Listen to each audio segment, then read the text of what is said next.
Good morning, good evening, good afternoon. What is up, everybody?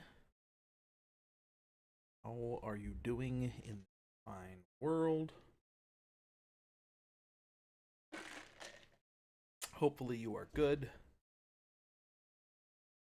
Been a little while, but we're back. We are going to be working on the same thing we work on every time.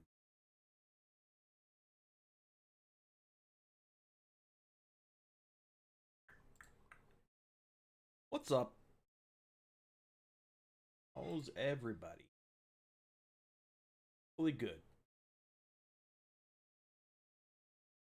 What's up? Chat is up.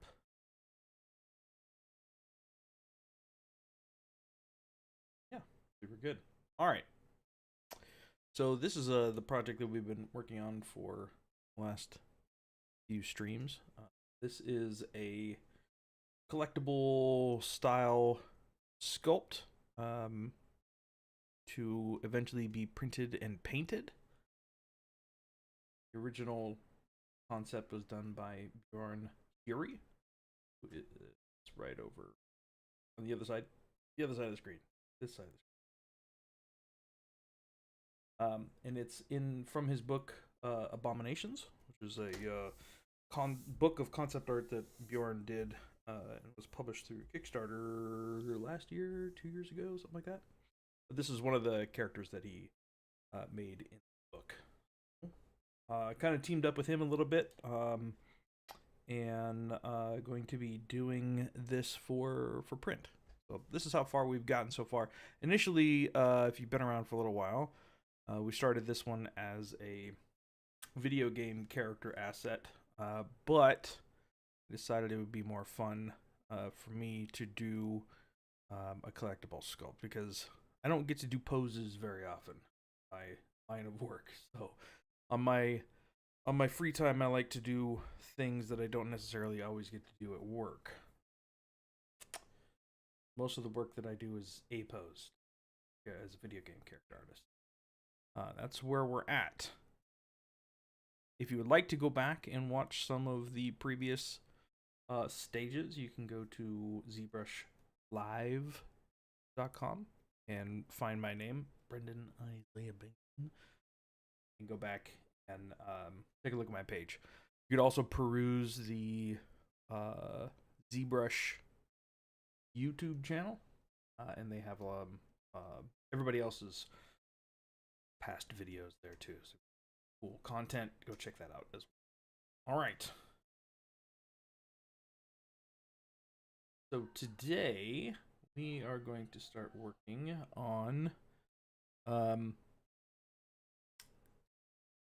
I was doing a little bit of work on the trees and the skulls and kind of just getting the overall feel of how the base was going to interact with the character pose. Fairly happy with where it's at the moment, so I think we're just going to move forward. I did change the hand a little bit. I got some feedback from Bjorn, actually, and this is one of his suggestions. And do that. I also tipped the shoulder back just a touch and brought out the hips a little bit to kind of make this negative space in here a little bit more prominent. I think we may work on the headpiece today. I was kind of playing around with the stager. You'll actually see if those of you who have eagle eyes, I'm still working in 2022. So I don't have the really cool, amazingly awesome symmetry sculpting that's in 2023.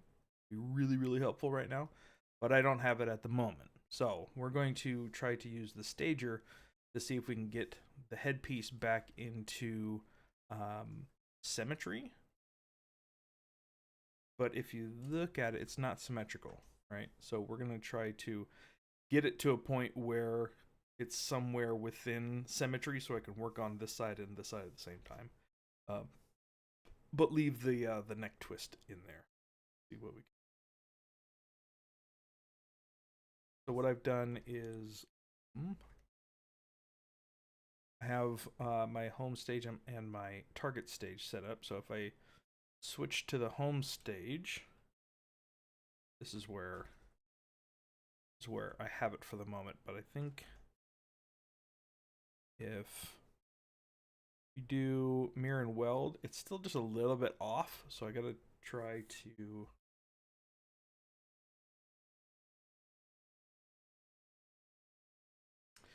change it just a little bit so that when I sculpt on both sides, it's the same. It's pretty close, but it's a little bit off. Like if I do this, it's not quite the same over here.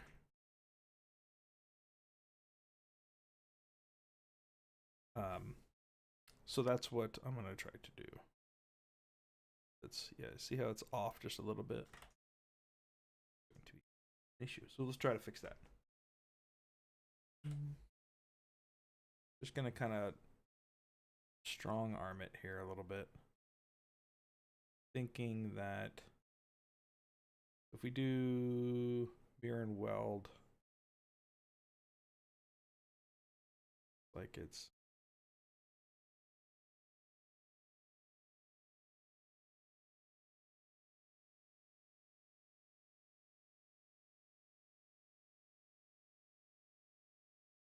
closer.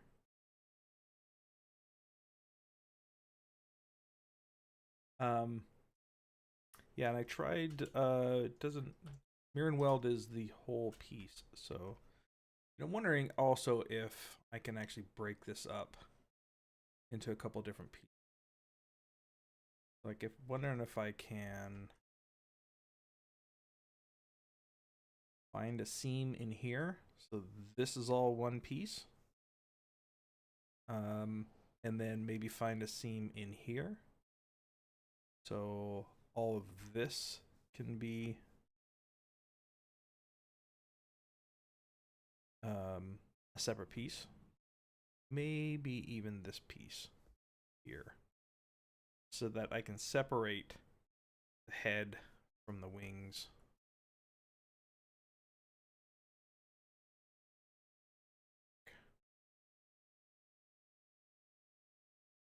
Let's try. First thing I want to do is let's duplicate it though, because I don't want to mess up. Set that back stage and put this one here. Okay, so this one is going to be, let's just label them. So this is going to be outer wings. Wints. What's up, JJ? How's it going? Okay, so let's do this.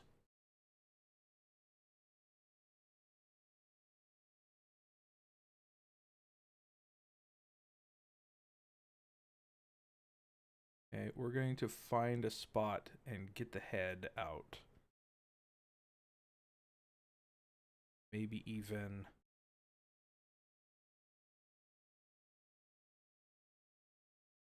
something like that.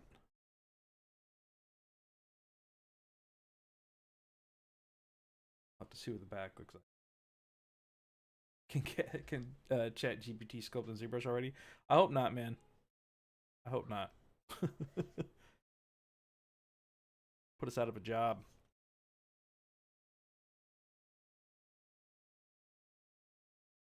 Okay, so let's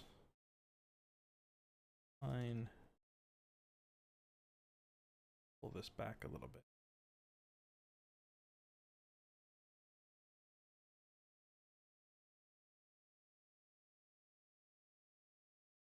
I mean, would you want ChatGPT to replace sculpting? I feel like sculpting is the fun part, you know?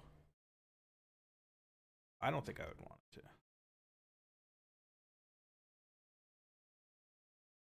I'm thinking, go back here.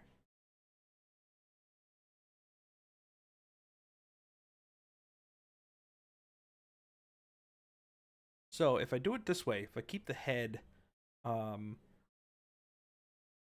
of symmetry,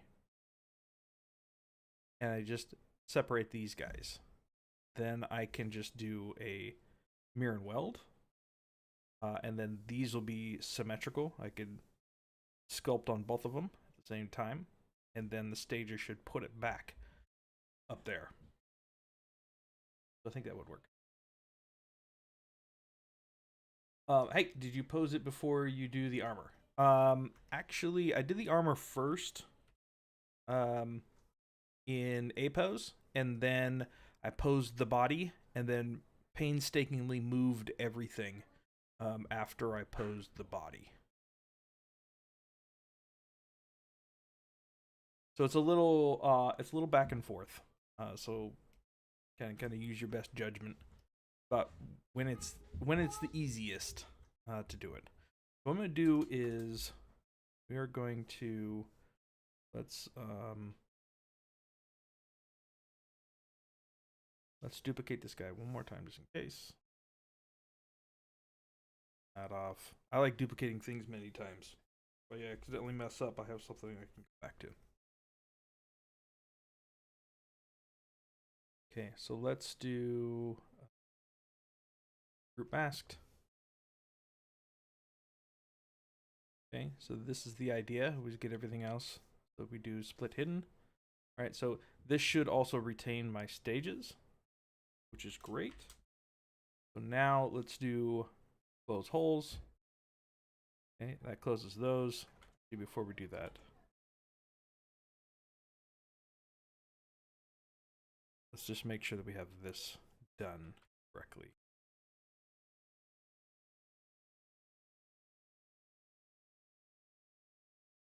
Because it looks like it wasn't quite. Let's get that so that I get that.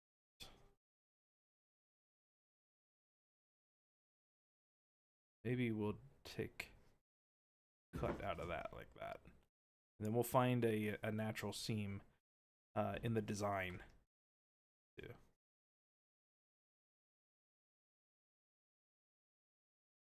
Maybe this comes in here like this.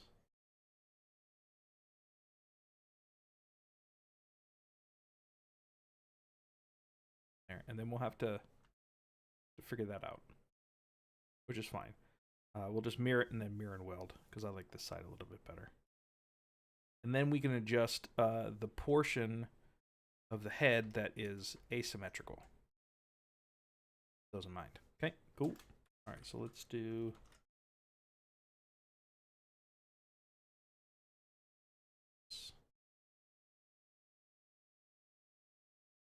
Make sure that all of our look okay. I'm kind of more worried about this side than this side at the moment. I think that's okay for now. Let's hide that. Let's do this split hidden is irrelevant now, so let's okay. Fine. Grab this one. Now we'll do a new split hidden. Okay. And then we'll do mirror, then mirror and weld. Now those two are symmetrical. Then we'll do close holes. Okay. Now the idea is that we'll change this piece to accommodate this piece, right? So if we come up here and do switch stage, those should go back up there, right? And then now they're symmetrical.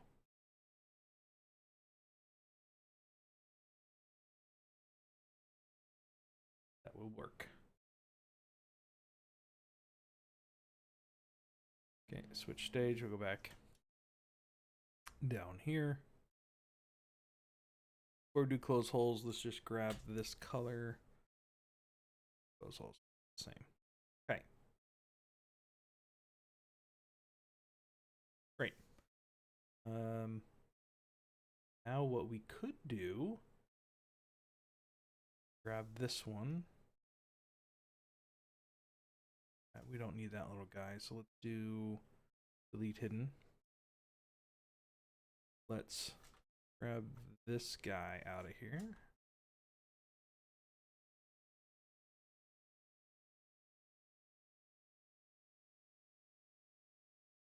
Okay, and then we'll do split hidden. Okay, so now we've got this piece, right? This piece here. And then what if we do mirror and weld? Okay. Actually, let's do mirror and then mirror.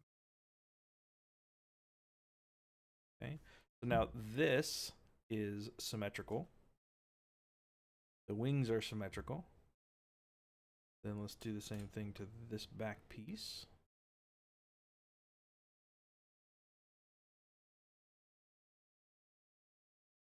Okay, cool. That we'll do split hidden. Yes, all of this is done in ZBrush. Mirror, mirror and weld.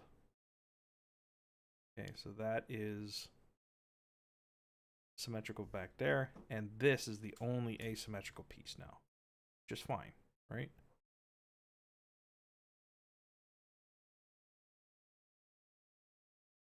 We could even split the neck out.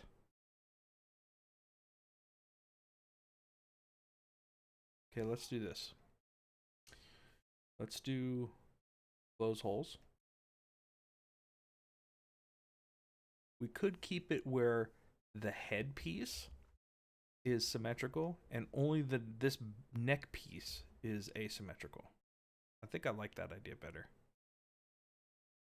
That way we can control this piece and the other two pieces, three pieces, symmetrically. That'll work. Let's do that. Again, this is non-destructive, so we can always go back if we really want to.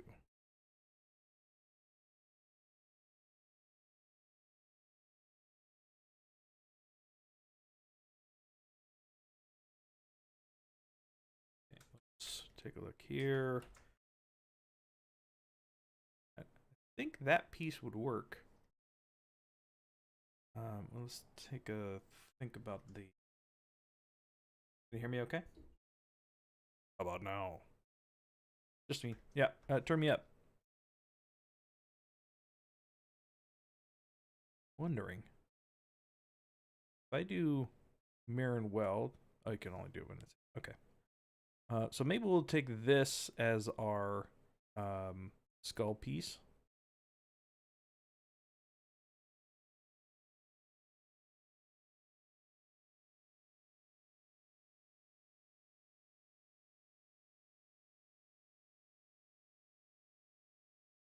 Guess we don't need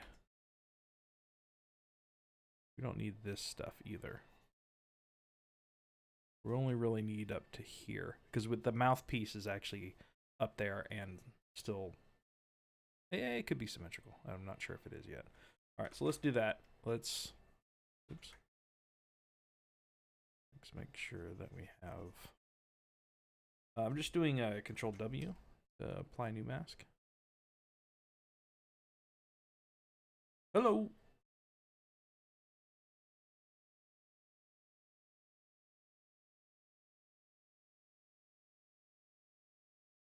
Okay. Oops. Oh, hello. Yep. Gonna round out that mask. Okay. Okay, we'll do that, and then we'll do split hidden, and then we'll do those holes.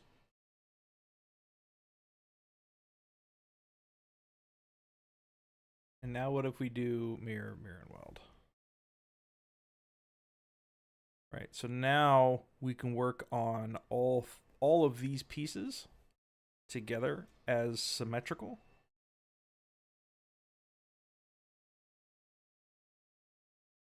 And then put them back into the asymmetrical location. Oh, cheeky, clever guy, you. We close holes. fine. Then we can go in and just start cleaning up edges here. We can just put on, what is it called again? Sculptors Pro. And then we'll just smooth it down like that. And what it's going to do is it's going to rejigger the geo in those places, which is fine. Okay, cool. Then what we could do is we can this one is, that's not going to work. We don't want that. We do mirror and weld from that side. That could work.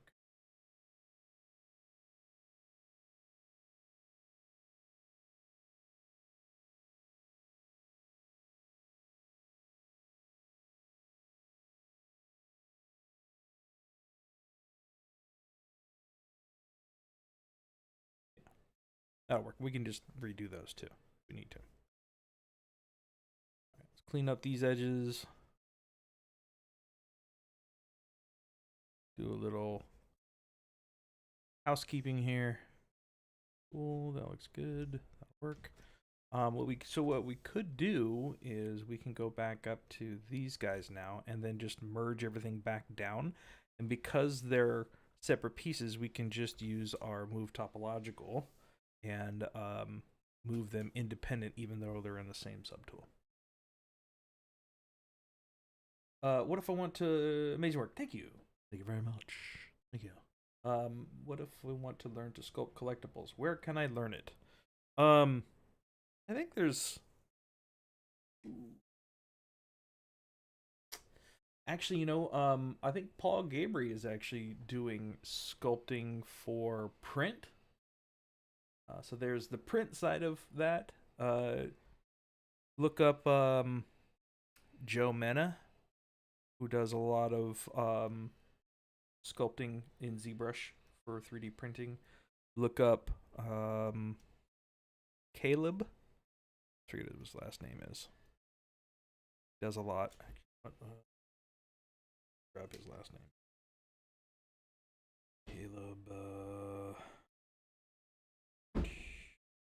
Nefzen. Caleb Nefzen. Nefzen. He does a lot of sculpting for collectibles as well. And then just what I would do is look at like kind of the popular schools like Vertex or CGMA or I think there's a couple of other ones too that people are running courses for. Or you just kind of figure it out as you go. Would you recommend ZBrush for hard surface modeling? Yeah. Oh, the other person you can look at for sculpting collectibles is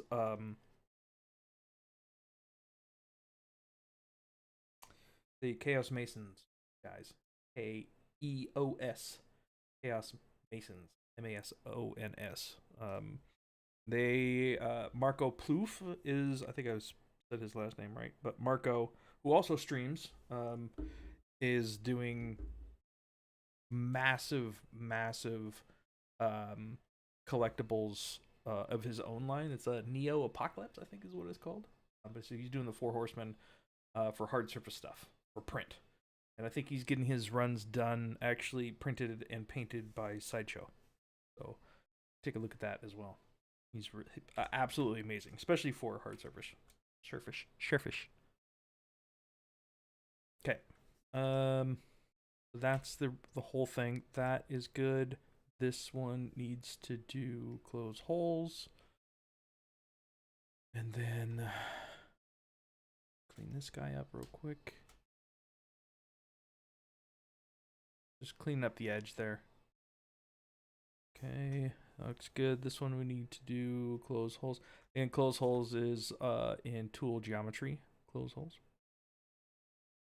Tool geometry. I put a lot of the tools that I use a lot just out on my workspace here. So if my workspace looks a little bit crazy, that's that's why. All right, so let's just clean this up real quick. Okay. All right, let's do mirror and weld. Okay, cool. All right, that one. And that one is good. Sounds good. Sounds good. We need to clean these guys up just a little bit. Run a quick smooth on there. A little bit too small.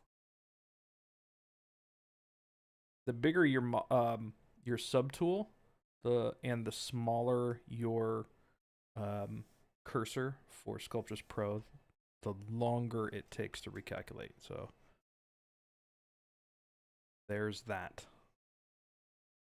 This one I'm just going to resculpt all this back here, so I'm not too worried about losing this area. The whole reason why I'm doing this is because I want when I sculpt these antlers, all the details, I just want to sculpt one side. I don't want to do it twice. And this is kind of how you get around it being posed. But if you have 2023, you could use the adjustable symmetry, which would be really helpful right now if I had it. Yeah, no problem. Okay. So that's that. So I could let's just merge these down now, right? So that one, that one, that one, that one. Let's actually clean this guy up real quick first.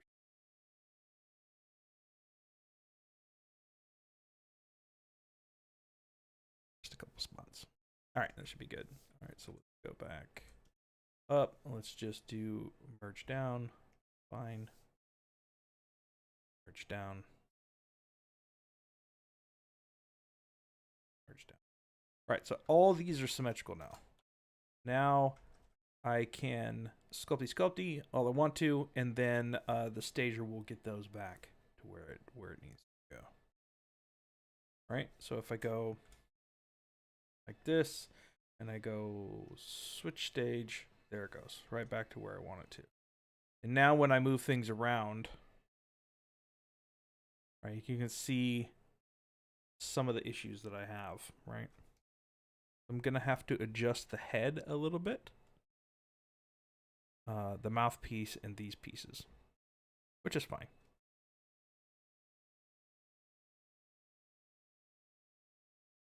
But right now, let's work on some details. Look at that. Look at that horn. You mad man.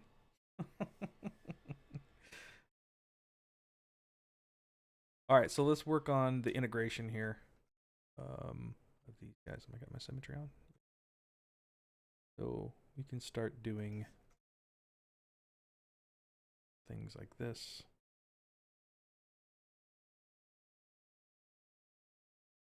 All right. And again, all of this is going to end up being smashed together again when it's ready to print. It'll end up being dynameshed together. All this stuff will go back together when I'm doing the final prep stuff. Okay, so this all needs to get. So now what I was saying about the move topological, because I'm using the topological, whichever mesh that I click on, it will actually move, which is great. Now I can work on these all together.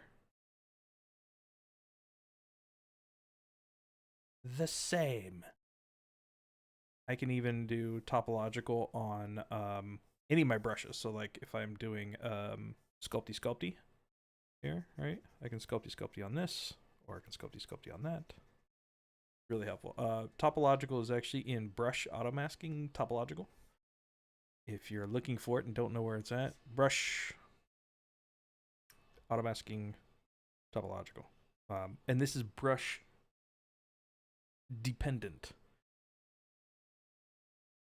Brush dependent. So if I move to a different brush, like the H-polish or jam standard.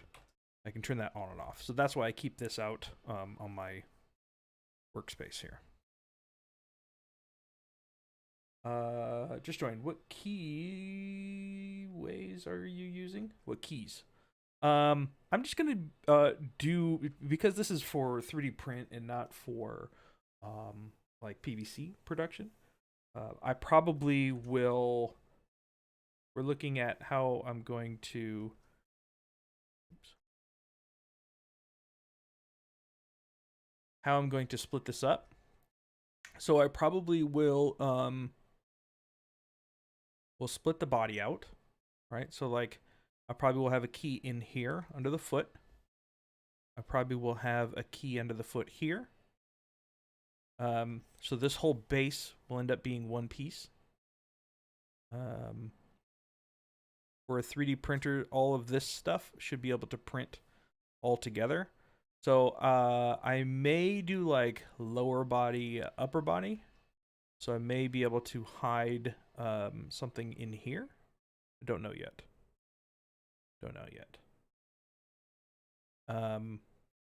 And I also may be able to hide a key under the neck. So maybe I'll do like the full body with the arms. And then the head will have a key under there. And then I got to figure out what I'm going to do about the flowy bit. So I'm not sure yet. That's probably, I'm going to keep it as the least amount of keys as possible. And they're going to be super simple, just like a trapezoid or something.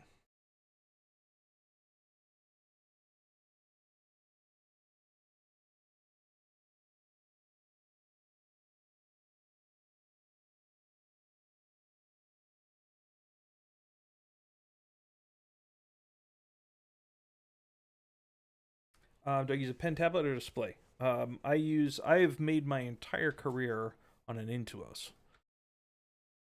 So I use a Intuos Pro. I used a medium for forever, but at work, since the pandemic started, I actually switched to a large pen tablet. That's what I'm using now, the Intuos Large.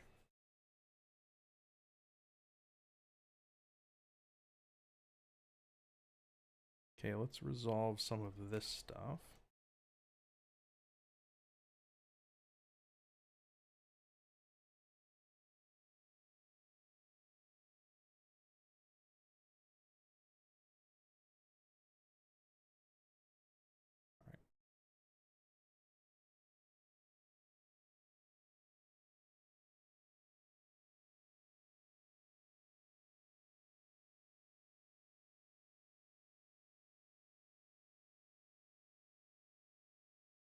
Yeah, that'll work. Okay. We're gonna have to sculpty a little bit of this stuff in here, which is fine. All the other stuff before was really just kind of block out. Spice.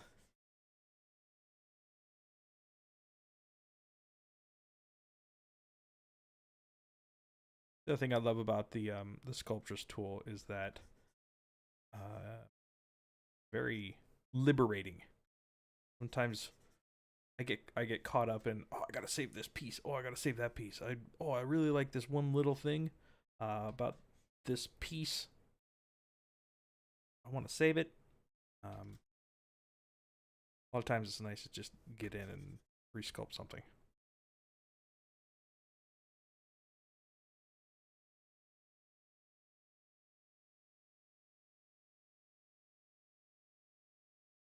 The thing that I realized too, especially about printing, is that most of your details are not tertiary details. It's mostly secondary form.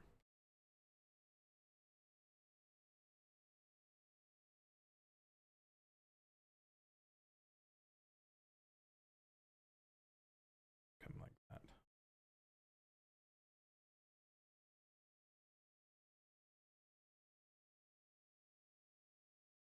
Yeah, let's see how that looks.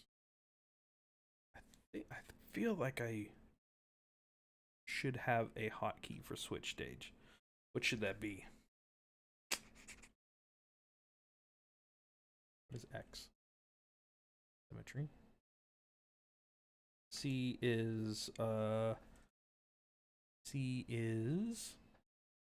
color. C is what I use for solo. Do I have something for Z? I don't think I have anything for Z. Maybe I can switch. Let's do this. Let's do, if you don't know how to assign a hotkey, go to, hold down Control and Alt, and then click on the button, and then you see up there on the top left it says, press the key that you want. So I'm going to hit Z. It's already assigned to something else. Just fine. Okay, now it should say Z there. All right, so now if I hit Z, I can really quickly go back and forth. To use a penta. Oh yeah, I already. Okay. Let's see how this is feeling here.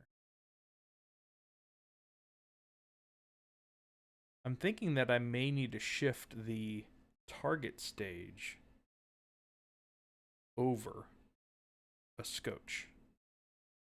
So let's try that.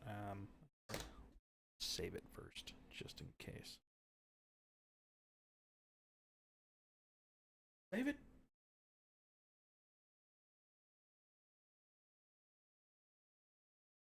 Okay. So now what we can do is, so our home stage is down there. Our target stage says right here. But if we turn target stage off, then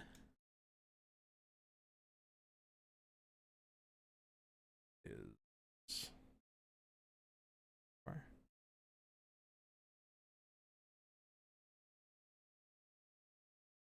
let's go to middle. Let's go to reset.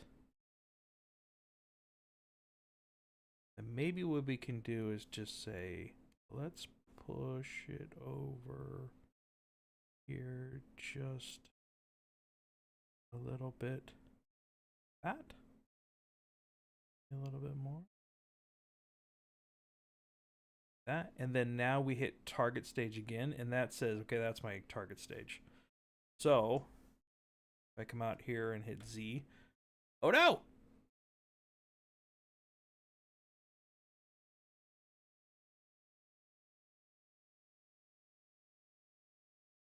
Okay, that's not gonna work. We'll work on. So this is why the stager can get a little funky monkey sometimes, when you're changing different sides and reestablishing it. It can get kind of weird. So we'll just leave that for now until we're done sculpting, and then we'll adjust it. How about that? We just deal with it. Just roll with the punches, man.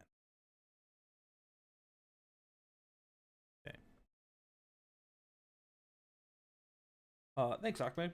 Do you finalize your model as separated objects to make it watertight before you do printing? Yes. So what I would suggest, if you want to get into doing pieces for print, I would just find some of the prints that are out there right now that people are printing, like on Patreon or Kickstarter or anything like that. Buy them, download them, and take a look and study how they put things together, like how much detail they're keeping for the size that they're printing at, like what pieces are together and how many pieces are apart, why they're taking them apart at those places, and then see how they are putting their final models together. What I'll do is, based on where my keys are. So for the base, it just what did this one's? Oh, it goes back up there. Ha ha! Yes. The whole base will be one piece. So what I'll do is I'll just combine all of them together, combine all of the subtools together, and then just do a massive decimation. And it'll be watertight. How long does what take me? The whole sculpt or the finishing process? sure which one you're talking about.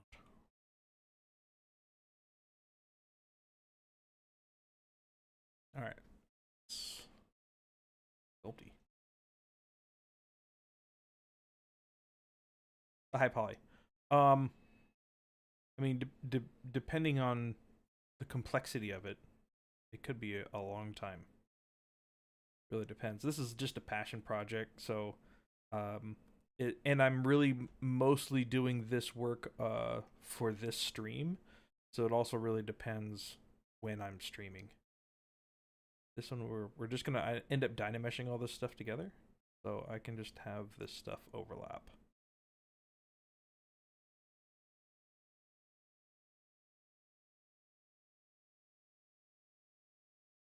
What's up, Stefan? Yep, back on this one. This is for you all.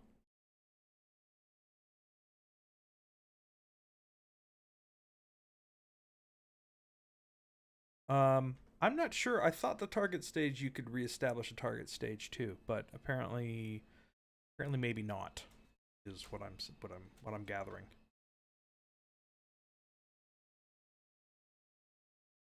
Apparently not, Scotty.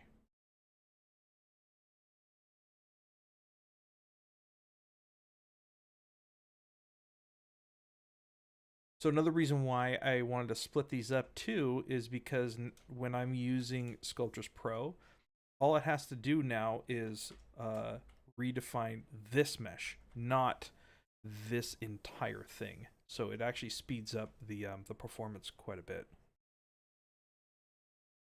And it gives me a little bit more freedom to work a little quicker. Let's take a look at. Here's the concept. For the head, we don't really have much, right? So, and this is the only image that exists for this character. So I get to kind of look at how all of this stuff is designed and all the design cues and stuff in here, and then kind of embellish what that is on the other side.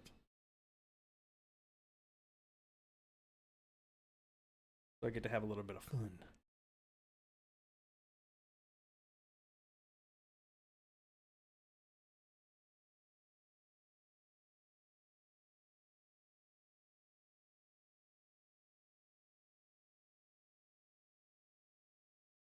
We'll just, now it's playtime.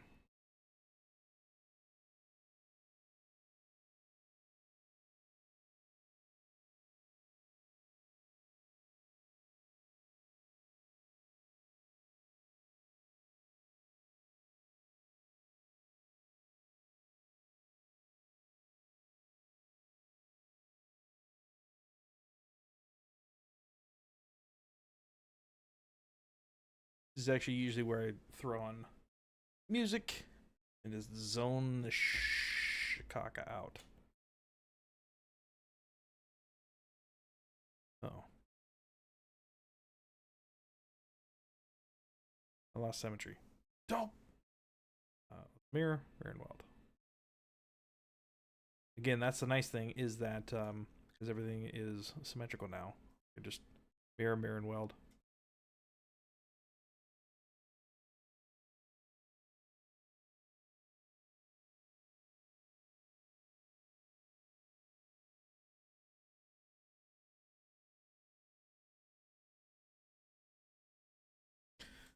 Sometimes I end up using the inflate for some of this stuff. Ah, yeah, I do too. So yeah, that's the goal. I'm thinking somewhere maybe a little bit bigger, but somewhere around this size. Maybe even just a little bit bigger. For painting. And then I'm going to end up painting this guy probably on my personal stream or make some videos. One or the other. And I actually talked with Bjorn, and he he likes the idea as well. I may actually put this up for sale as an STL, that you too can print it and support us.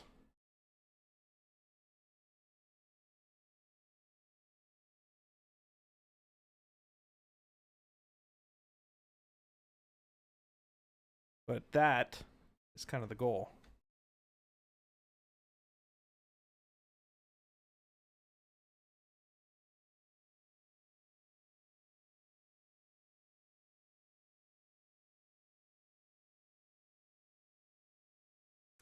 Feel maybe it's a little bit too thick in here. We'll just pull that in real quick and then we'll kind of go on.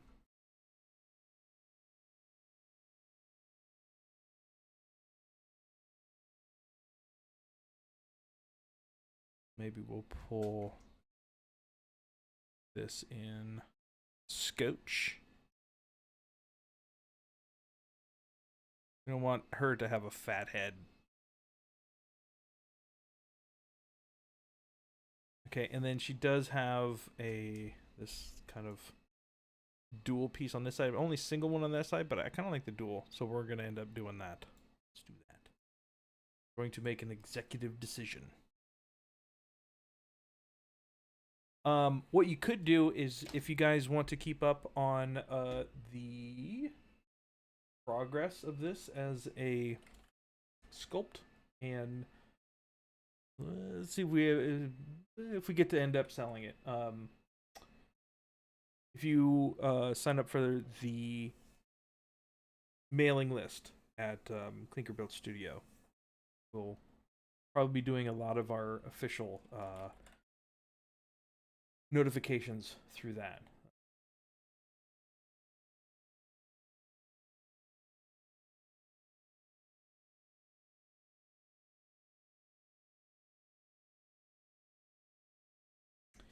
So here, just sign up for our newsletter. If you would like to stay in contact about this as a printable STL, which should be fun. All right, so let's grab maybe this one here. Up.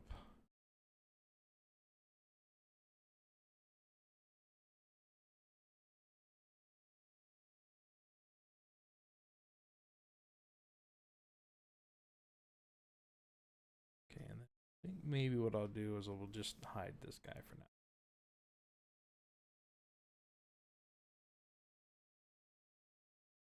Yeah, I like that.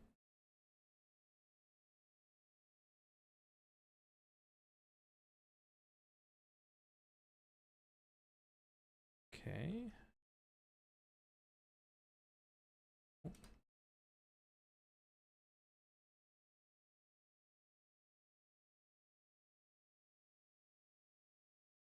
So anyways, that's what I was I feel like I'm saying something about tertiary details. Typically in my work, I get, as a video game artist, there's a lot of times when I get stuck in tertiary detail land, like getting all the little nitty-gritty stuff in the materials and in the sculpt and like pores and all that kind of stuff. But if you look really closely at STL sculpts and character sculpts for printing, most of the detail is actually in your secondary shapes, which is kind of liberating, you know. That's where a lot of the readable shapes are.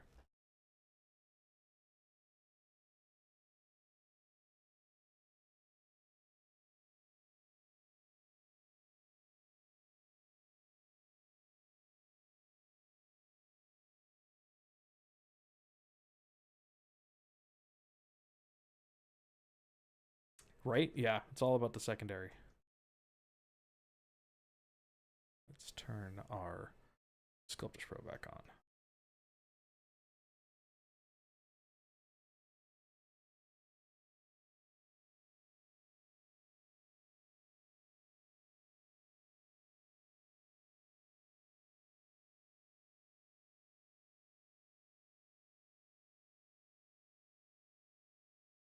which is kind of nice because I always feel like when I'm doing video game character work that like I kind of not gloss over, but I don't pay as much attention as I should all the time to secondary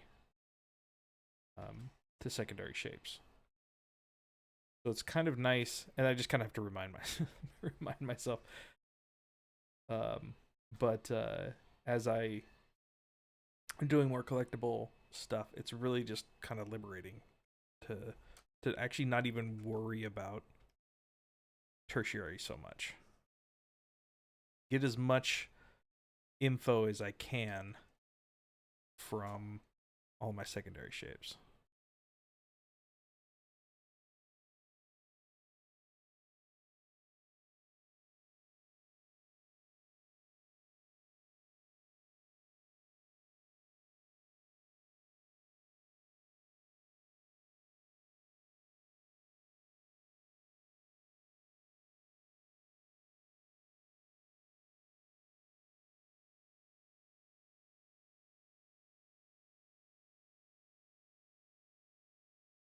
Yeah, I mean you can use whatever you want in this phase, whether it's alphas or whatever.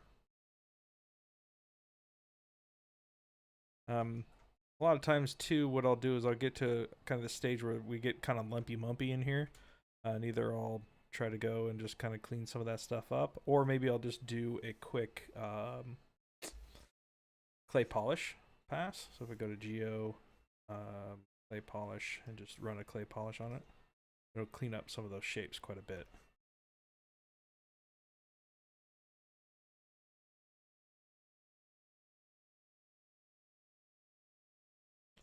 But sometimes I like some of these smaller details in there.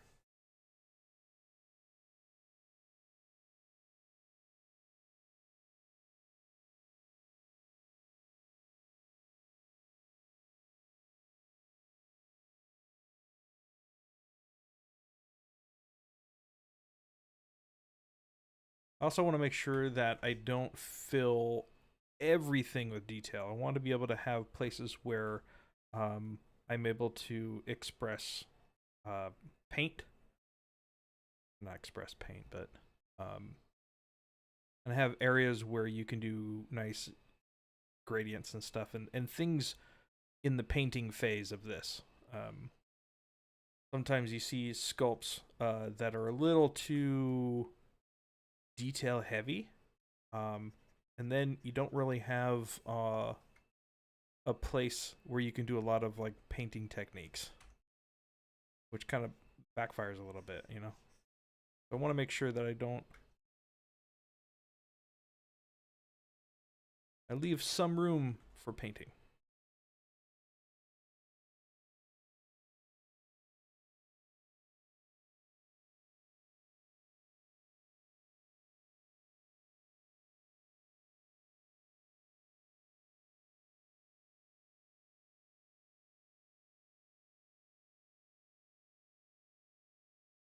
You can also use some pinch in here if I want to start cleaning up with these areas too. Yes, exactly. For pretty much all readability, frequency of detail is super important.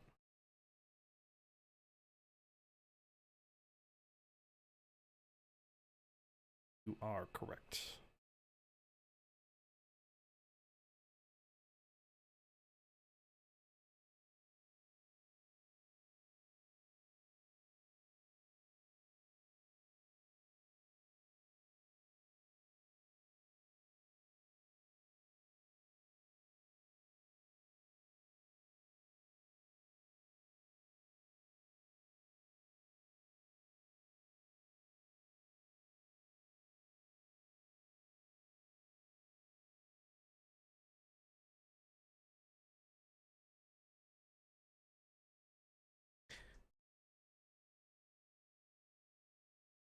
All right, so let's start establishing some of these forms out here. I feel like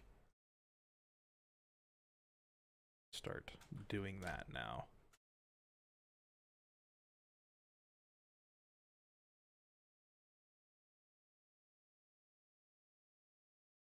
Before I do that though, let's actually just store morph target so that I can get back to things if I want to. It's feeling like, yeah, it's got enough out here. Fine.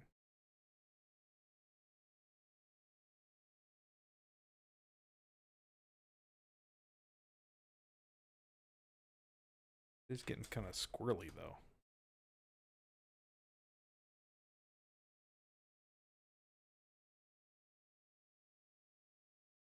You know what we could do is where is the stroke?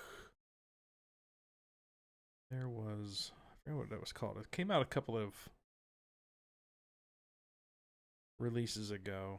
So there's alpha, there's material. I don't have my stroke palette out here. Okay. Where was it? Interpolate. That's the one.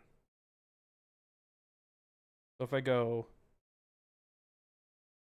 boom, boom, interpolate.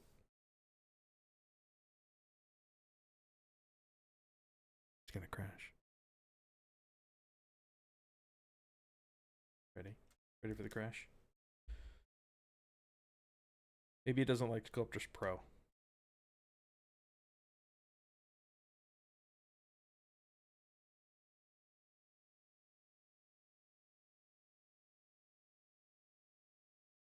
Yeah, it's the blending techniques, right? If you're you want to have a little bit of room to do that, or some effects or something like that, right? I've learned that quite a bit doing these last rounds. I've been doing a lot of Nurgle stuff. I don't know if you, the lighting is terrible. You can check out my Instagram, guys. I'm working on Typhus and the Death Shroud. The Death Shroud. Oh, look, it actually worked.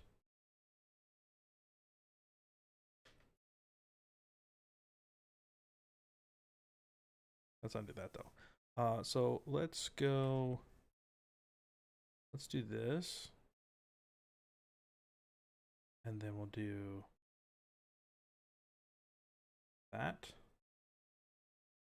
Yeah, I'm having a lot of fun doing texture work, like grungy, rusty texture work.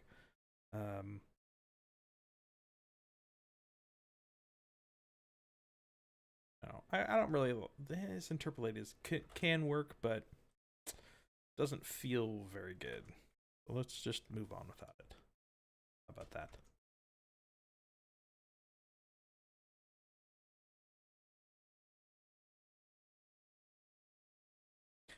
When did I start this project?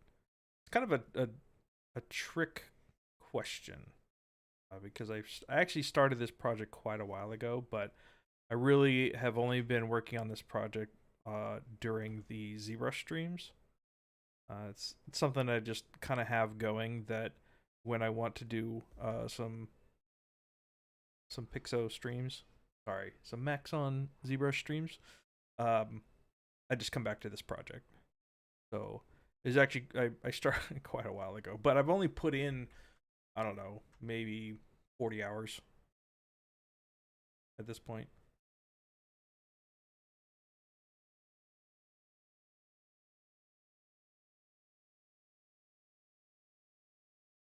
I don't want it to be uniform. So I'll keep most of the detail out here, and I'm gonna fade out the detail as it gets out there. So let's take a look real quick at, yeah. I think a lot of nice kind of brush work, paint work can be really nice out here. So I'll try to leave some room for that, and we'll just do maybe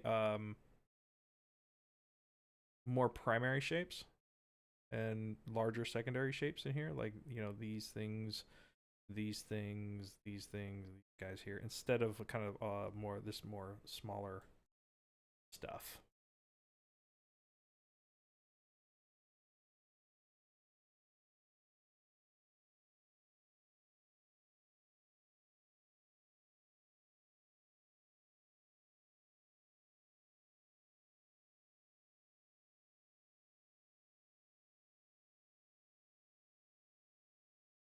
I mean, it already has some good shapes there, so maybe we'll just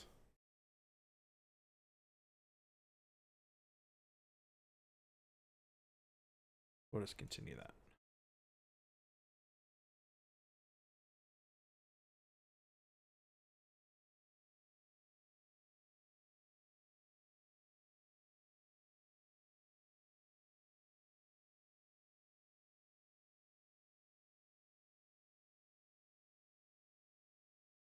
You know what? I do want to have back face mask on just in case. Just in case. Maybe we'll just kind of do this whole like, what's your like two bones together kind of feel at this rib section. Might be kind of cool. Maybe we'll interlock them. That instead of lined up.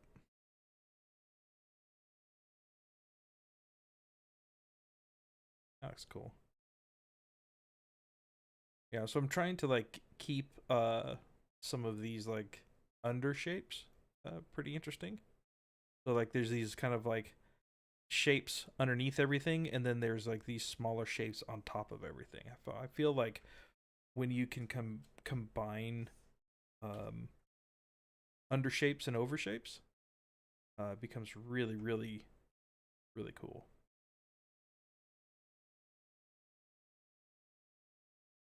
And much more interesting to look at. I kind of like that. Let's continue that. Explore that a little bit.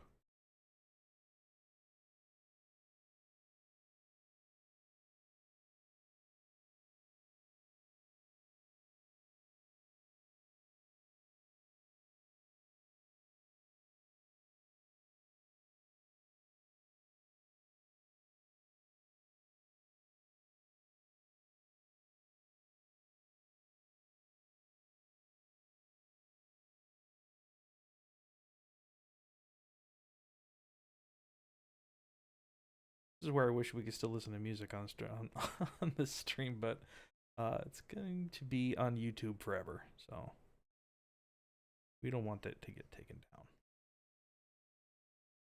Enjoy the silence.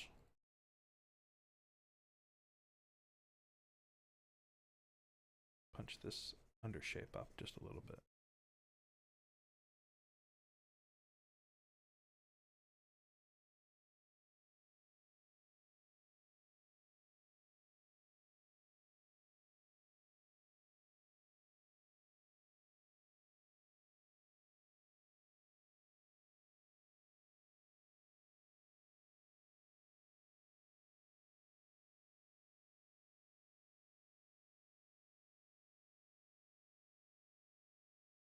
Cool.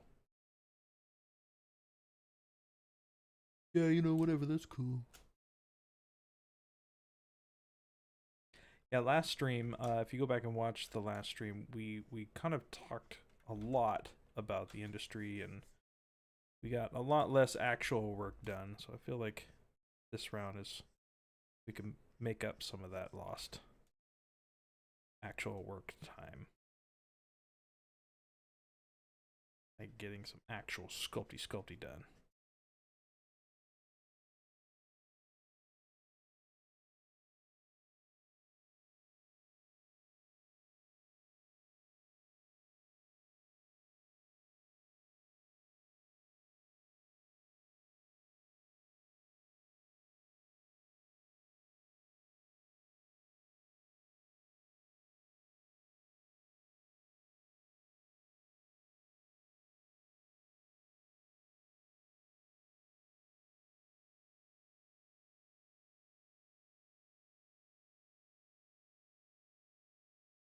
Save it.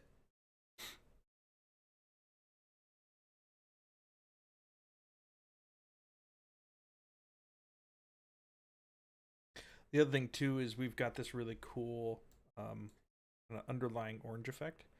So what it did up there, you see, is I duplicated this whole piece, deflated it a little bit, and then just sculpted out the orange parts that I want to kind of pick through. So I'm keeping in mind where these kind of orange lines will live and how they'll live. And I think that this will be a really cool opportunity for that to happen.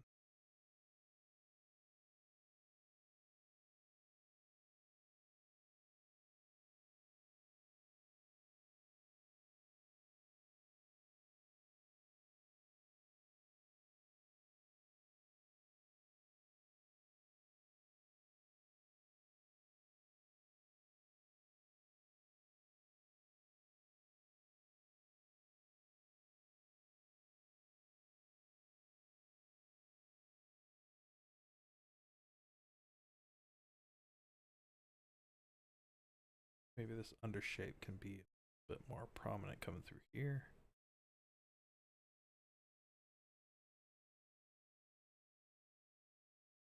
Pulls down. You can do this kind of cool swoop. Like that.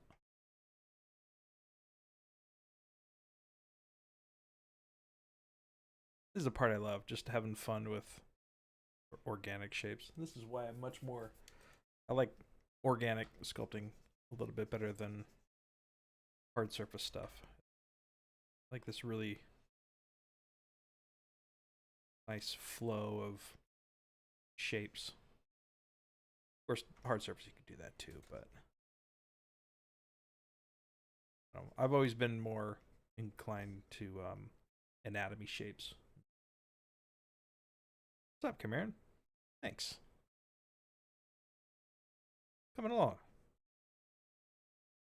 I'm getting excited about it again. Been a little while. It's actually been a few months actually since I touched this guy. This sculpt, I should say.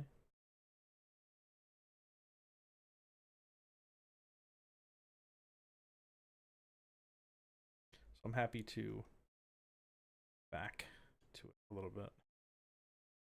So we can mimic some of shapes in.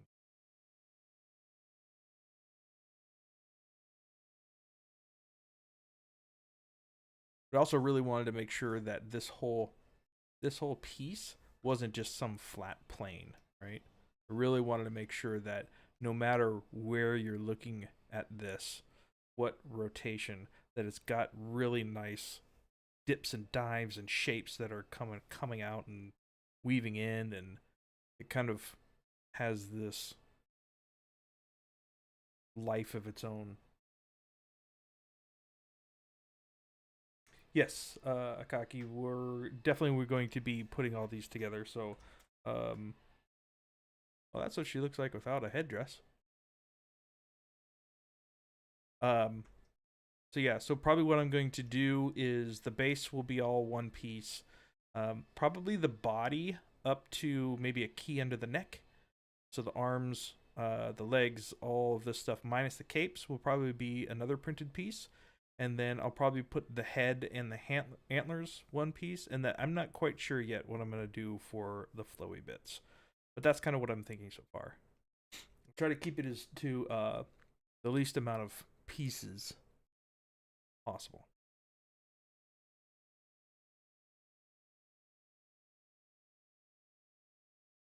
But I'm really trying to make sure that every single angle has some really, really interesting things happening, right? So I'm always looking at it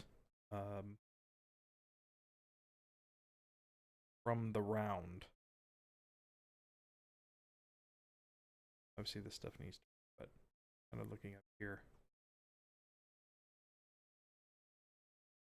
No, it'll definitely need more thickness in order to print. Actually, right now, if you look at these, they're just flat planes. And then what I'm doing for the block out process, what I do is I just have a flat plane like this, and then I use dynamic subdivision with a little bit of thickness, so that when I move this wherever I want to, it stays that thickness consistently. So it really helps during the block out process to be able to do it like that, to use dynamic thickness. But then once I'm done, and I feel like the overall like movement and everything's good, and I'm ready to kind of like do some fold logic and stuff in there, then I will I'll probably subdivide it, redo it again, and then sculpt the stuff in there, and then make sure that it's thick enough that when you print it, it will be okay. But I'm not quite sure exactly how I'm gonna do that yet. I'm gonna worry about the overall presentation. Then I'm gonna worry about like kind of those technical printing issues. And when do you know when it's sorry? Are you going to merge all things together? Yep. When do you know when it's more than secondary shape, like pores and stuff? Well, I mean, when you print this, you got to think about what's your target size. So if I'm saying about maybe what 8 inches for the figure, and then maybe another 3 inches for the base, so like maybe a foot, maybe 10 inches tall, 75 millimeter, somewhere around there, maybe 100 millimeter size. Then I know at what this size is, I can tell like what tertiary details that will actually show up, and then that's when I determine, okay, how far do I go into tertiary detail. But it's really secondary and primary that are really the most important.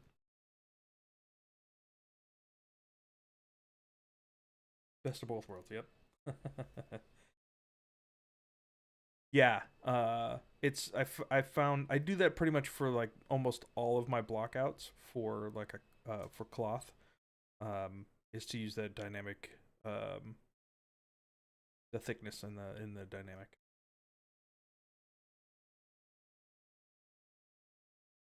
Oh really? A cocky, huh?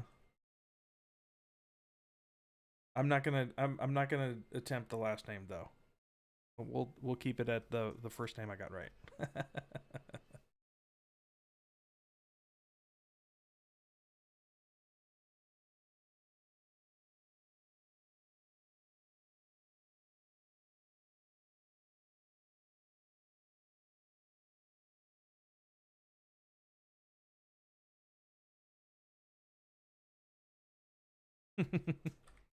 First name's good enough.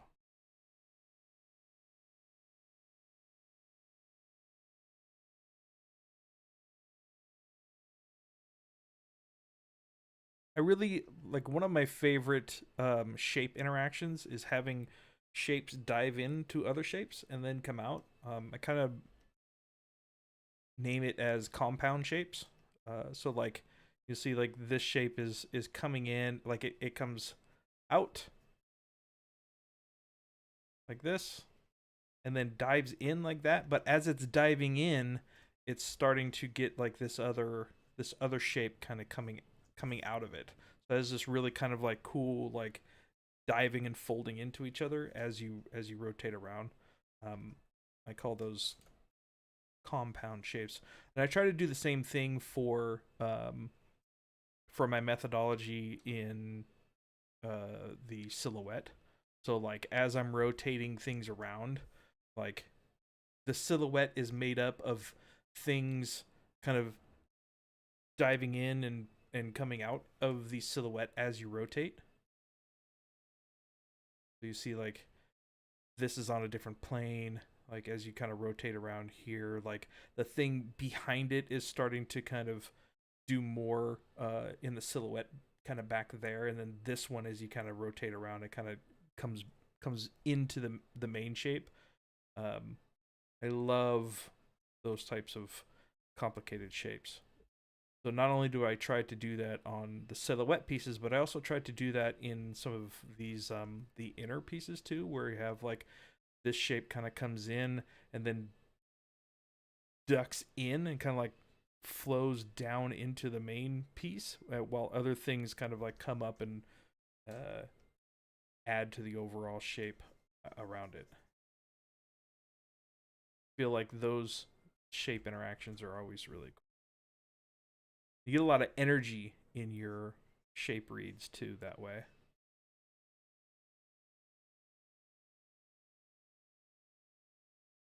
And so maybe this guy actually like comes over and like disappears over this way. We have like a little seam there. Kind of cool.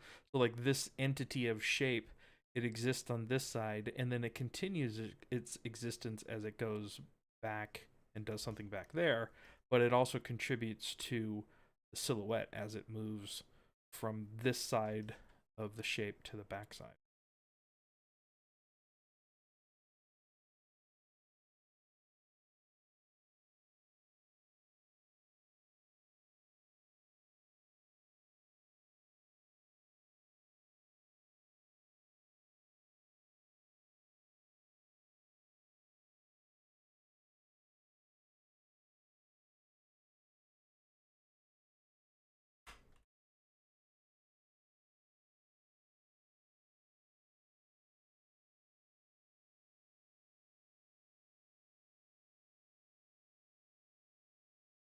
So like here, you have this kind of ridge coming out and being more towards the silhouette, and then that same ridge kind of like ducks inside the silhouette and then starts making other shapes in other places of that feel.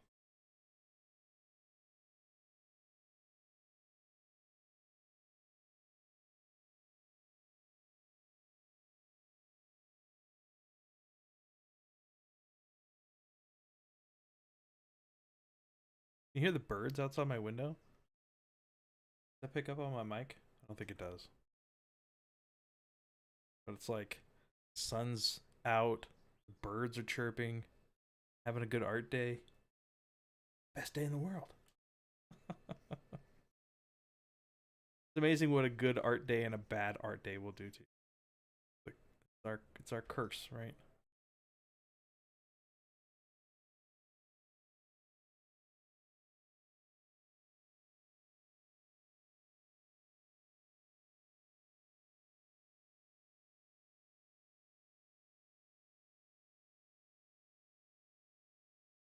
So maybe it's like more kind of bigger prominent ridges out here. Then maybe it kind of dies away over here. So like these secondary pieces are wider and more prominent, but as it kind of moves this way, they get closer together and less kind of secondary prominent. That might be kind of cool. But how long have I been working on this project? Far too long.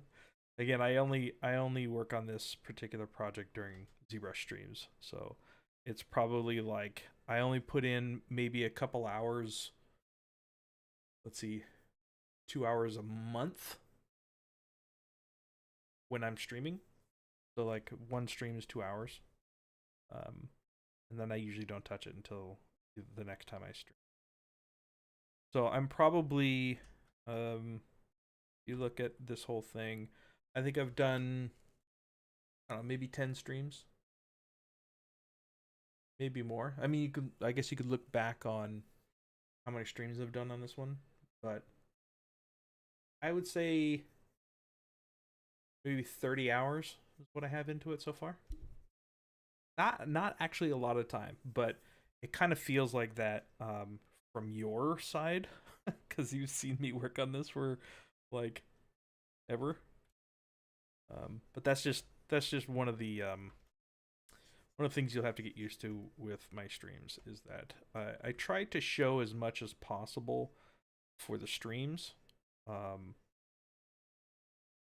but also kind of balance that with project fatigue for viewers. So I'm getting excited about this one again, so I probably will start working on it on my personal stream again when I'm not streaming here on the ZBrush Twitch. So if you'd like to follow me on my personal Twitch, it's just Brendon Isaiah Bengtson. You can find me, which probably most of you are actually following me already.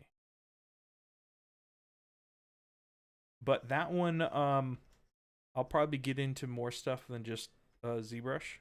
So I'll probably will start playing with, once I have things ready, I'll start playing with the print files, and either I'll start doing Cheetah Box or Lychee prep and like hollowing and those types of things.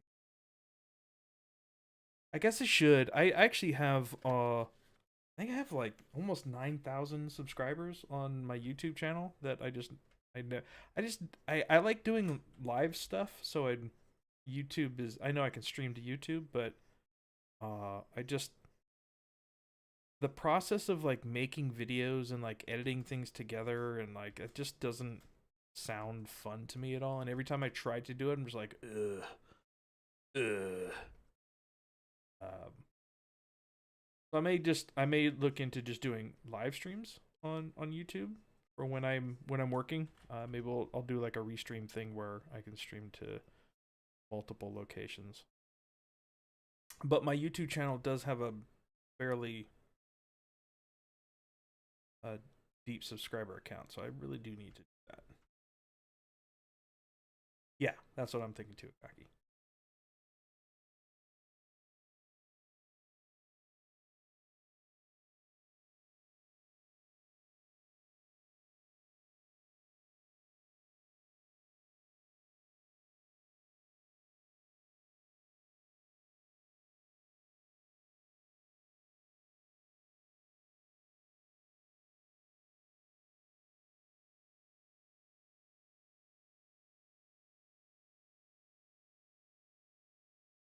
See how that's feeling.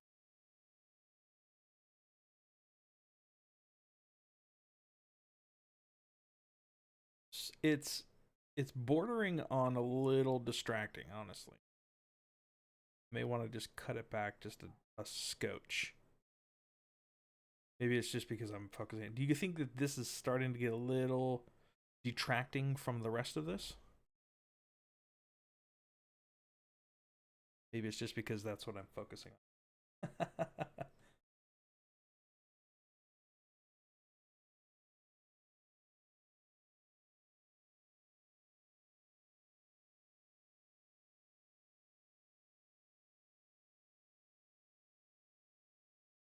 They are supposed to be so like the lore behind this is she's a demon general that whenever they die, uh they they get reborn without antlers, right? So as they grow and the longer they're alive slaying people or souls or whatever it is, their antlers continue to grow.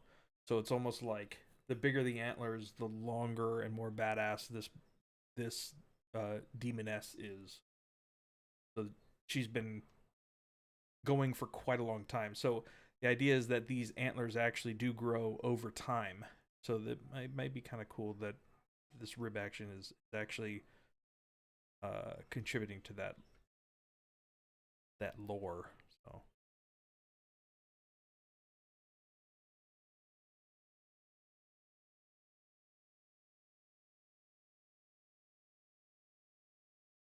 yeah, I'm thinking once it's printed, I think it may be it's borderline. I think it's borderline. We'll see. I may kick it back later. We'll see.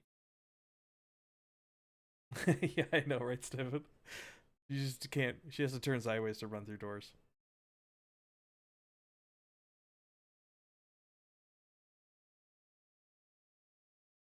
I feel like this design element isn't really anywhere else. So either I need to get rid of it or echo this somewhere else too.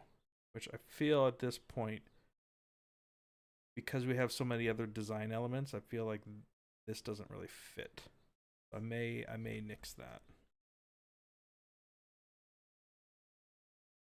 Let's see what it's like without it.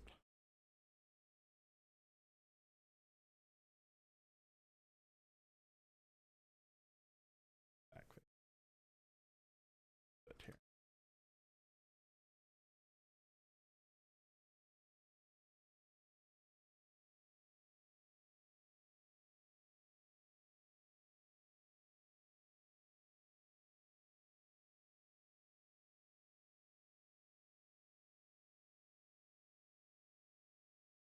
Irish elk, huh? I never actually even heard of Irish elk.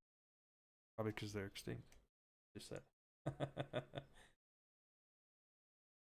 Yeah, but that's the idea is that the larger the um, horns, antlers, whatever you want to call them, the longer you know they've been around.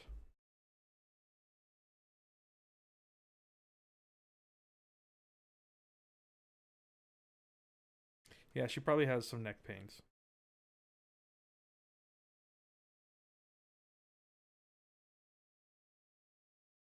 Just gonna try to find shapes and work. Actually, that feels a little bit better, less kind of distracting.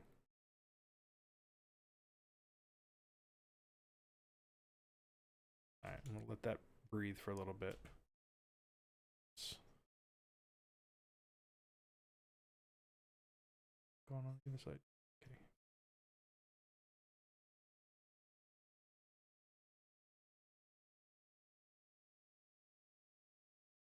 Oh, this is interesting. Kind of like how there's this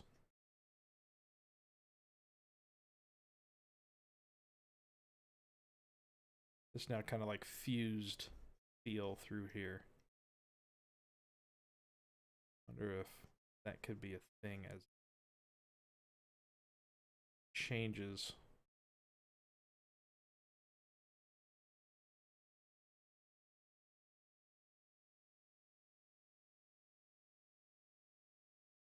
Yeah, it feels kind of weird.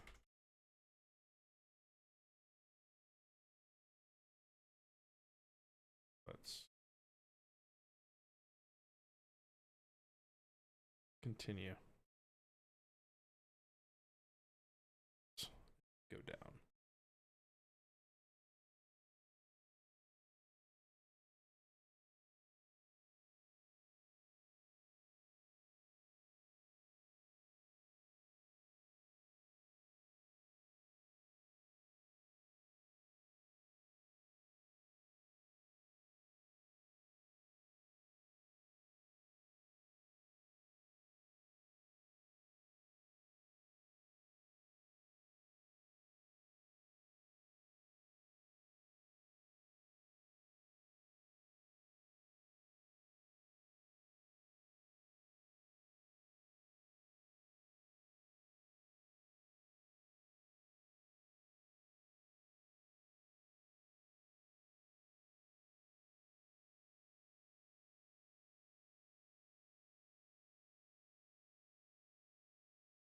Kind of fade this out.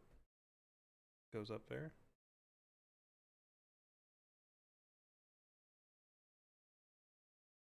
And we'll just kind of echo some of these goes.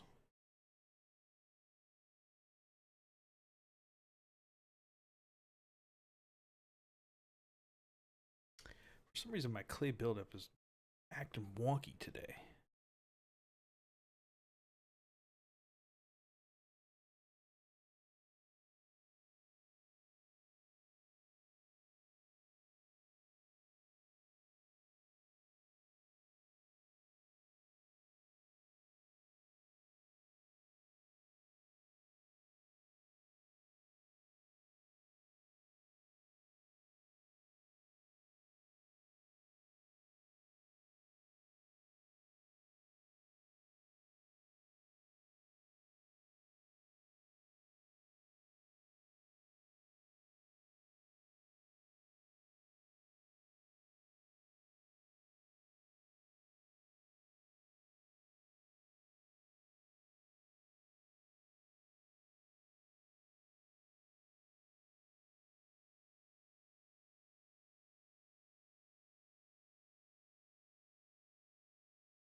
Oh, that doesn't look right either.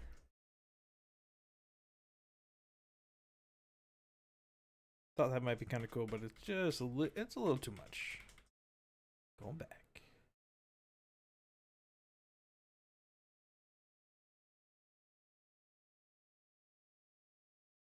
Yep.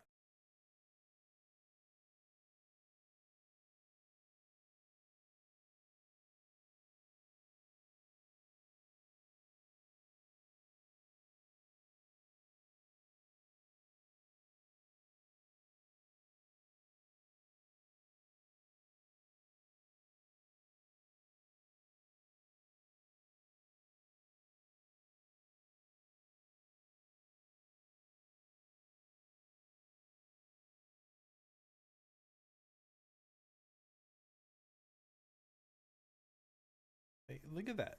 It's why are you not? Hmm.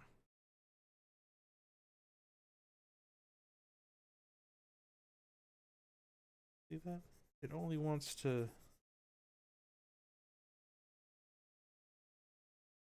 sculpt in certain areas. Look at that. That's weird. Why are you doing that? Oh, it's because I have topological on. Meh. That's why. That's why.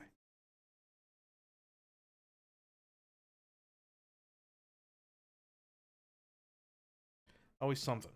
The checkbox. You hit the checkbox, dude? Yeah, I hit the. Oh, no, I didn't hit the checkbox.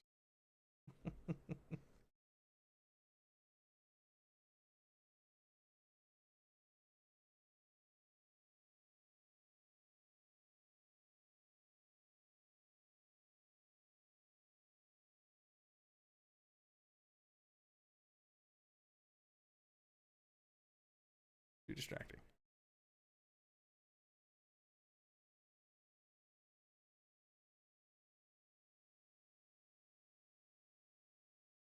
A lot of times where I have to make sure that I hold back just a little bit. Don't introduce too many visual cues or design language pieces. Sometimes my hand will just be like, "Oh, let's create this thing." No, let's not, and say we did. How about that?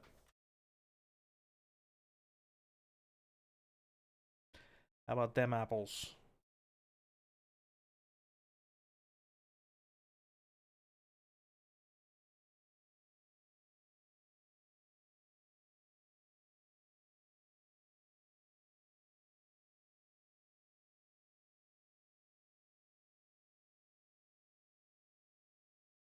So now it's just kind of about figuring out how some of this negative space is going to live. Just trying different things and seeing what works. Feels okay. Feels a bit much in here.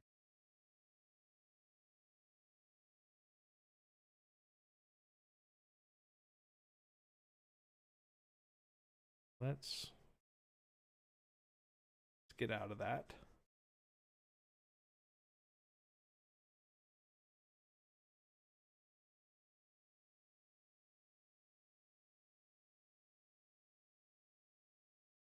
Start over. Get out of the car. Get back in the car. Sometimes you just have to. Something isn't working. Delete it. Start again.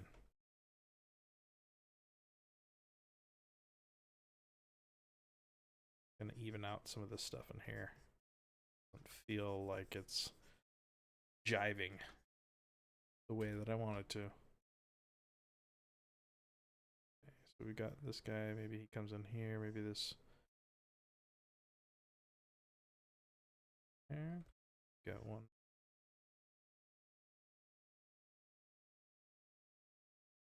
Nope, not even that. Let's use some of this down here. See what this. How this.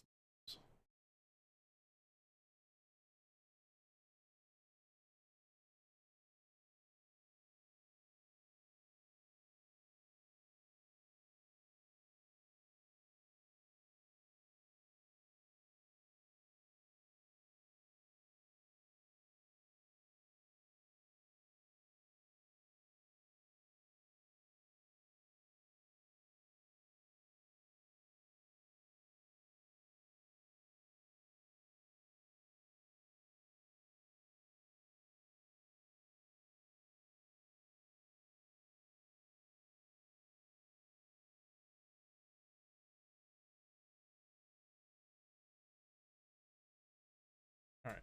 Yeah, that's looking.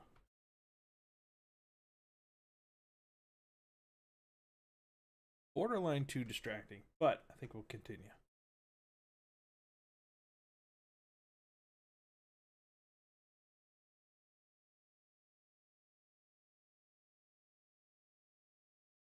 I don't know. I think it could work. All right, let's take a look at the back. Got lots of work to do on the back. Lots of work, but I think some of these shapes in here I think need some refinement. Silhouette I feel is okay. This one may need to get worked a little bit. Maybe this in here. This here. That's plenty of work there to do. All right. I love shortcuts. Good. All right, let's make sure that we have back face mask on so that when we're doing work here, it isn't messing up all this stuff. Okay, so we'll refine some of these secondary under shapes is what I like to call them. Maybe we got one.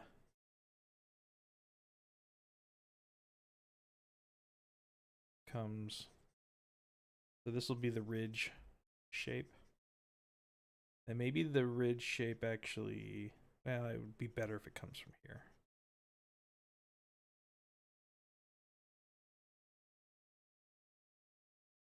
No, I mean, obviously we're not going to see this as much as the front, but it's still just as important. Hannibal, what's up, buddy? Yeah, it's a little bit of nightmare fuel, which is good because she's a demon general, so it's giving off the right vibe. So that's good. How you been though, man? Maybe we got shape that comes in here like this, kind of like ducks in.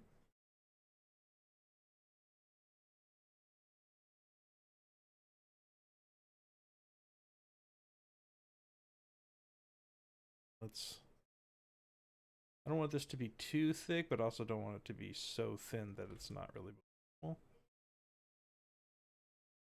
I think with this, get punched out a little, thickened up. Kind of cool that maybe this has a little bit thicker shape there. Sure. This one, kind of this root down in there.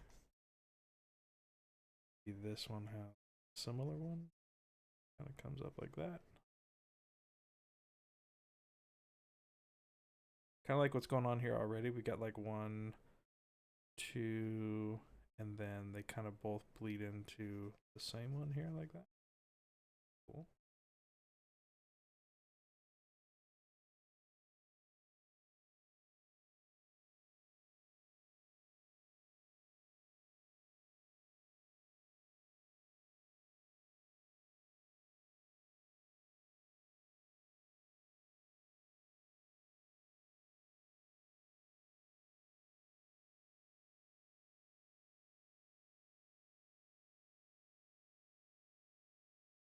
You'll probably be able to...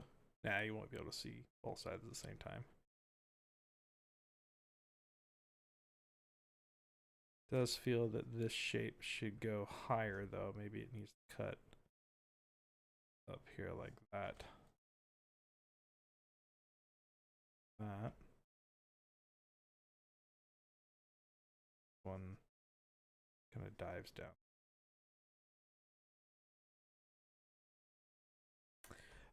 Would you consider this semi-stylized or realistic? Because that's a broad question, I guess.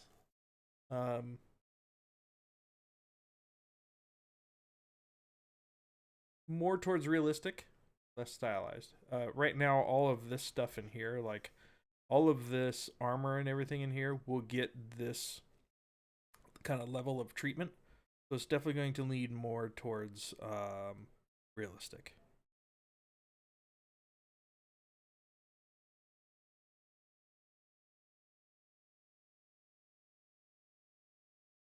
That's starting to feel pretty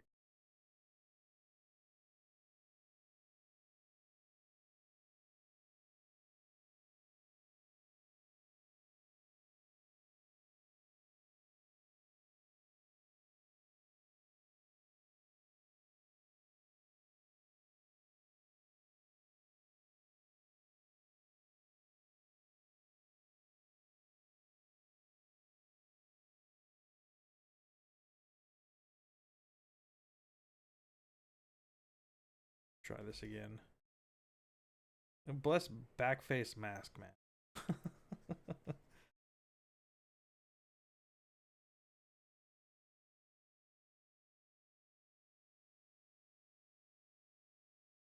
Let's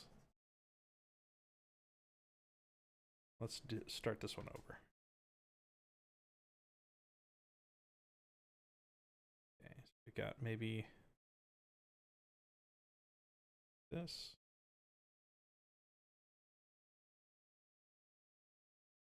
It does. Backface mask does feel a little bit like cheating. Maybe we'll just establish seam first, and then we'll base our shapes off of that.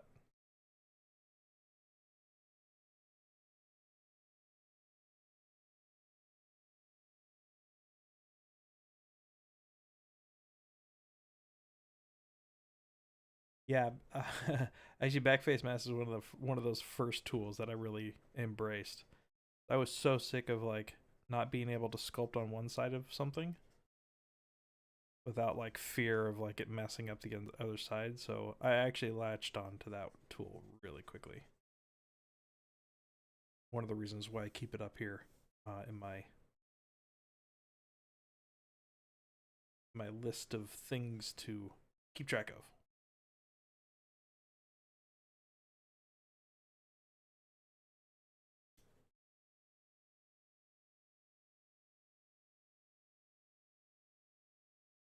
Yep, it's never too late. Never too late.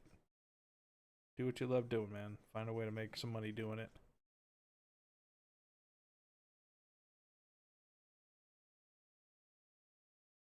Never too late.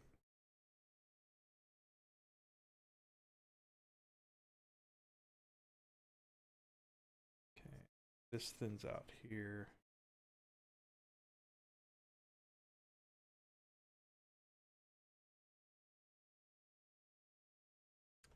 You kind of want to fix this shape. Shape is a little buggy.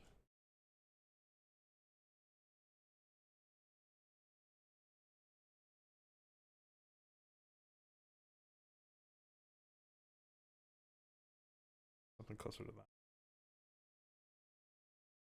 Feels better. Not quite fixed, but better. Let's fix up these seams.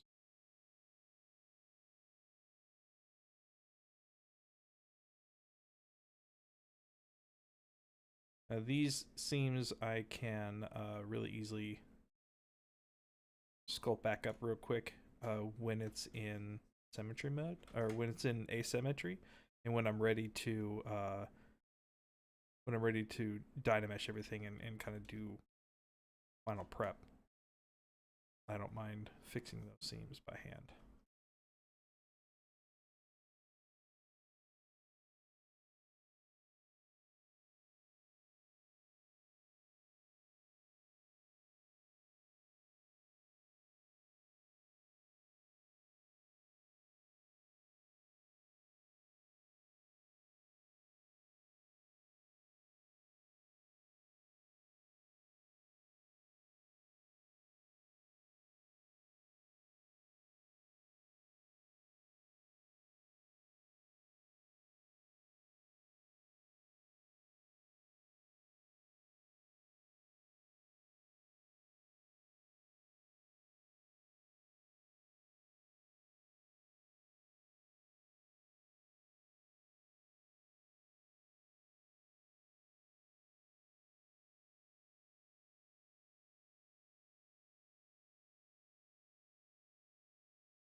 Let's clean these guys up just a little bit here.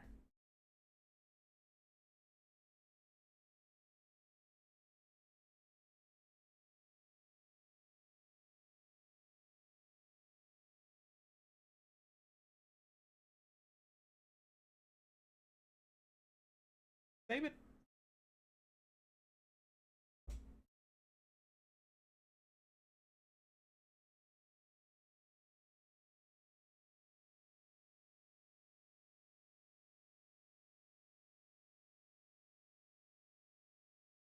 Coffee break too.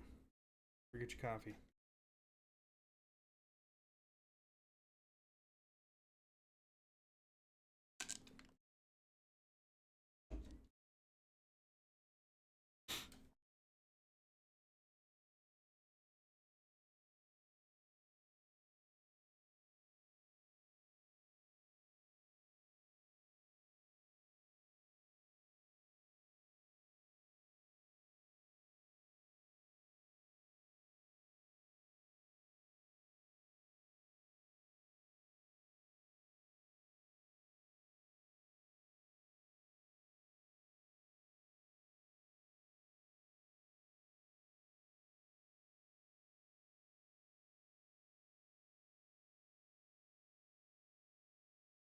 Okay.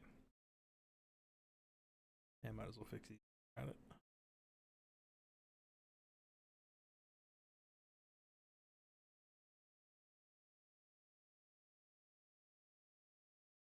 Again, I'm not too worried about these. Just want it to not be so distracting at this point.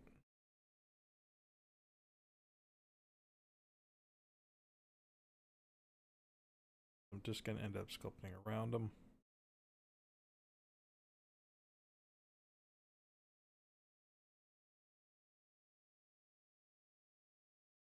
Good enough for now. All right, continue these shapes.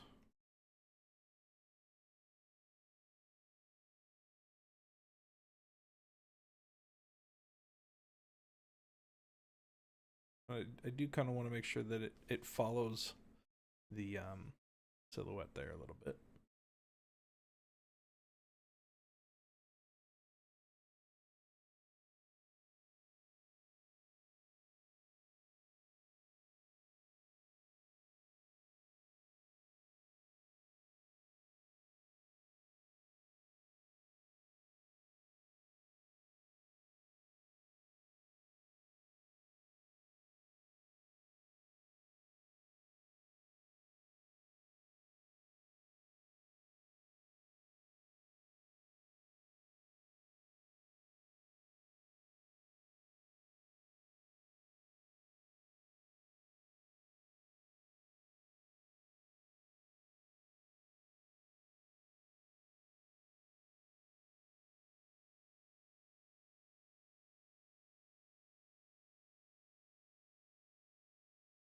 Okay.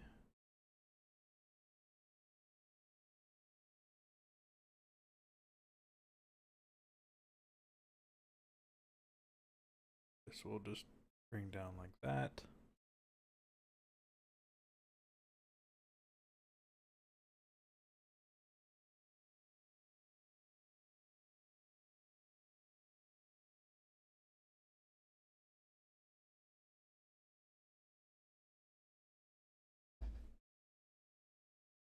Okay, so this is going to come through here.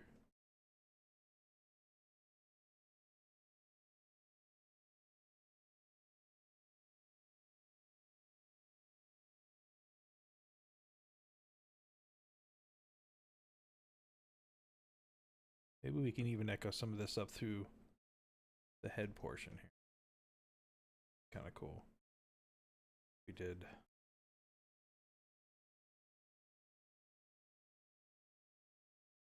Nice, Chimeran. Appreciate it.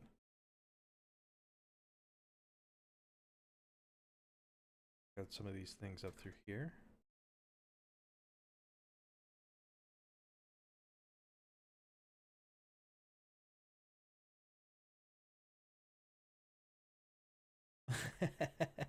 That's all good. All good.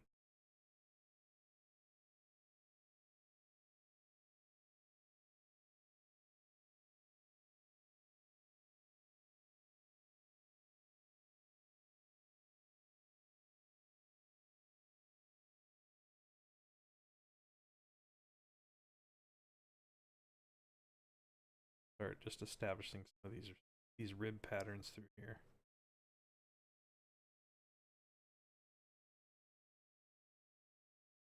Maybe we can do like this kind of S curve as it goes through here. Kind of like a how a horn would grow. Right, kind of stuff. So instead of having like these ribs kind of on the outside, like on the outside corners, like how you see them a lot in like ram's horns or something, right? Maybe we just have the seam is like in the middle, which is kind of cool. I don't know how it actually grow like that, but let's pretend.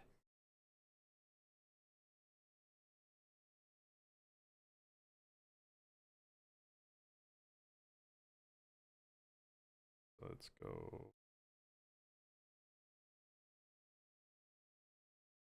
get some of this flow.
This is my concentration face.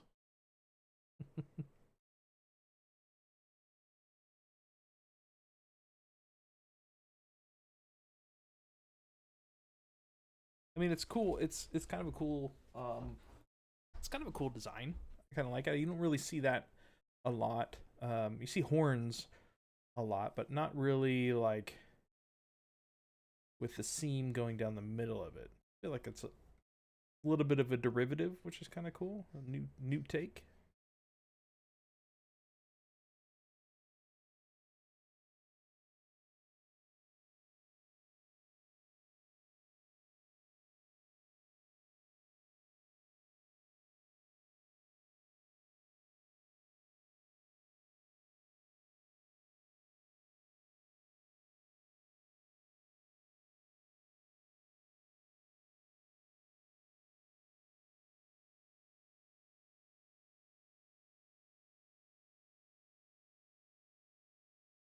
So then this side kind of goes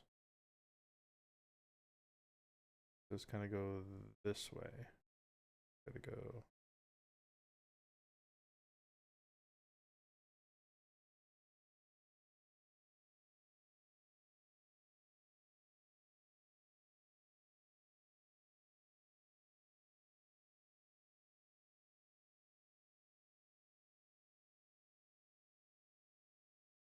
Kind of got that nice kind of interlocking S curve outward growth kind of feel to it.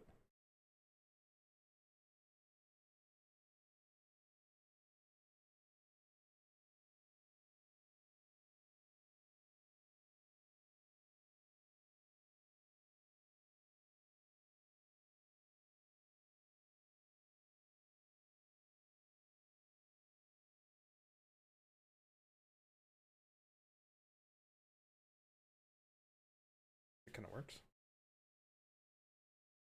Okay, we got 5 minutes left. So if we got any more questions, now's a good time.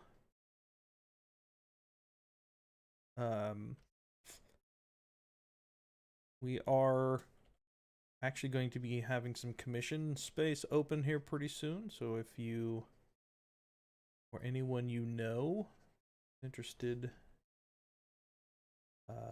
somebody who needs minis or kits or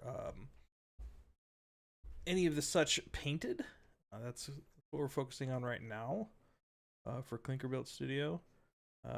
While we, by we, I really just mean I.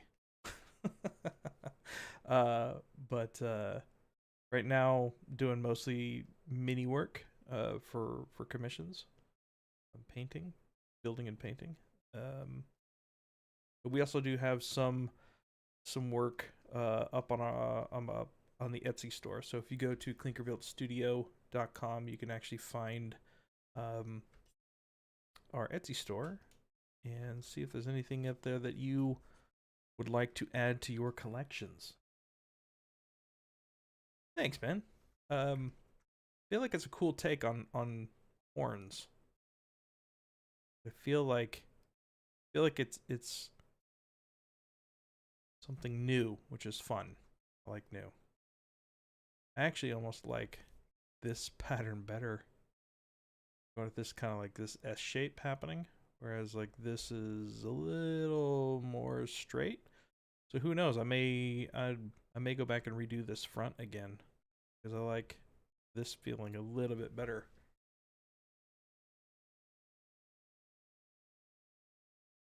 And if you would like to stay up to date with where this project is, you can sign up for our newsletter on clinkerbuiltstudio.com, and we'll use that feed as our main way of keeping in contact of when this is going to be available. We're probably going to put this one up for this STL up for sale at some point.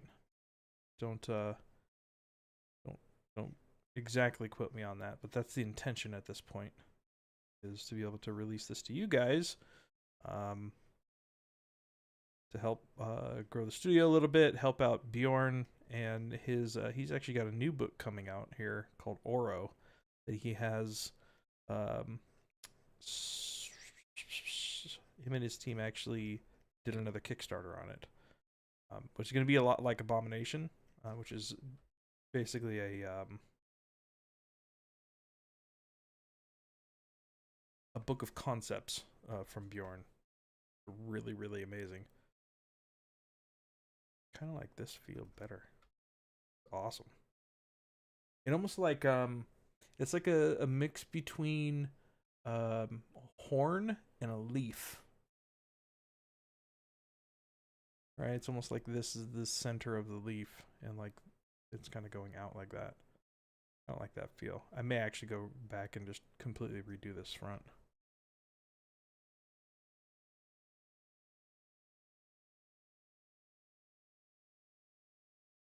I may do that. Actually, I think I'm going to. I really like the way this looks better. Okay. But I think that's about it for this round. Let's actually take in let's put a color on these. Dark brown. All right, go here. We go RGB. Let's add that. We'll do RGB. This one is that color. There we go. Yeah, so that's where we're at. Making some cool progress, but lots more to go. I will be doing some more streams here on ZBrush, Twitch. But if you'd like to follow me on my personal Twitch page, I probably will be doing some more of this very soon on that one, because I'd like to get this done. It's at a point now where I can see the end. I got so much more to do though. So much more. But yeah, follow me on my Twitch if you'd like to. Let me just put that in chat real quick.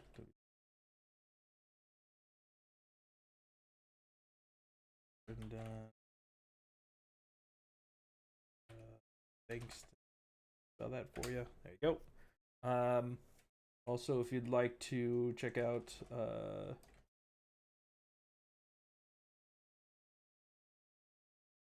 Clinker Built Studio website, and if there's anything in our Etsy shop that piques your interest, that is there.